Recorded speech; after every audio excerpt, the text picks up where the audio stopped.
दुनिया में साबित किया हुआ करप्ट आदमी आसिफ जरदारी, दुनिया में उसके ऊपर लिखा हुआ कि मिस्टर 10%, मजमून लिखे हुए हैं, फिल्में बनी हुई हैं उसके ऊपर। और उस मुल्क में लोग कहें जी एक जरदारी सब पे भारी, क्या कि वो रिश्वत देता है इसलिए सब पे भारी हो गया? क्या ये हमारा मुल्क? दूसरी तरफ देखें, दूसरी तरफ यहां बैठे हुए हमारा लीडर नवाज शरीफ, और नवाज शरीफ एक डाकू, मुल्क को 30 साल से लूट के मुल्क से बाहर भागा हुआ है, झूठ बोल के बाहर भागा हुआ है।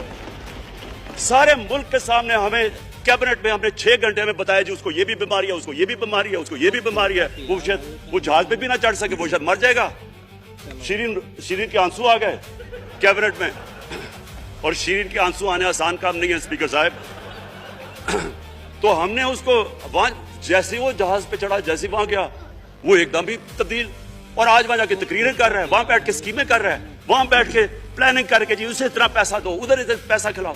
सारी इनकी एक कोशिश है, जब से हम 2.5 साल से हुकूमत आई है, ये सारे बड़े बड़े डाकू इकट्ठे होके ये समझ रहे हैं कि इमरान खान को कुर्सी का इतना शौक है कि इसके ऊपर इतना प्रेशर डालो कि ये जी हमें जिस तरह जनरल मुशर्रफ ने एनआरओ दिया था ये भी दे देगा। जनरल मुशर्रफ, फौज उसके नीचे, अदलिया उसके कंट्रोल में सारी। मैं क्योंकि मैं इधर मेंबर पार्लियामेंट था ऑपोजिशन ना होने के बराबर, जो ऑपोजिशन के अंदर जो मेन आदमी था फजल रहमान, वो उसके साथ मिला हुआ था, वो 2 नंबर हमेशा से था, राइट। और वो आदमी जिसके पीछे अमेरिका उनकी जंग लड़ रहा था, सब कुछ वो इनके प्रेशर में आके इन दोनों को एनआरओ दिया, और इतना बड़ा इस मुल्क के ऊपर उसने जुर्म किया है। इन दोनों ने आके एनआरओ लेके दोनों हाथों से मुल्क लूटा, उसके बाद दोनों ने इस मुल्क के ऊपर 4 गुना ज्यादा कर्जा चढ़ाया। स्पीकर साहब, 6,000 अरब से हमारा कर्जा जो टोटल लायबिलिटीज 30,000 अरब पे पहुंचा दी। आज हमारे ऊपर क्या मसला है? हमें ये कर्जों की किस्तें देते हुए बेचारे लोगों के ऊपर बोझ डालना पड़ता है। ये जो महंगाई है इसके बाद मैं भी बाद में बात करता हूं, लेकिन पहले ये बात कंप्लीट कर लूं कि देखिए स्पीकर साहब, मैं ये 2.5 साल से तमाशे देख रहा हूं।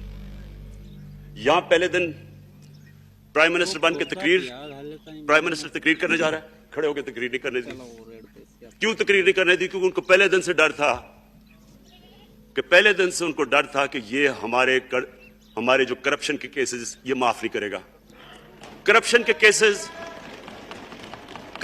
केसेस हमने नहीं बनाए थे स्पीकर साहब, ये सारे इनके दौर के केसेस बने हुए हैं इनके ऊपर। आपस में तो इनका मुख मुका था, अपना नैब का चेयरमैन आपस में मिलकर केसेस इनके बंद कर रहा है। अदलिया उस वक्त की अदलिया वो इनके हाथ में थी, इनको तो मसला ही कोई नहीं था।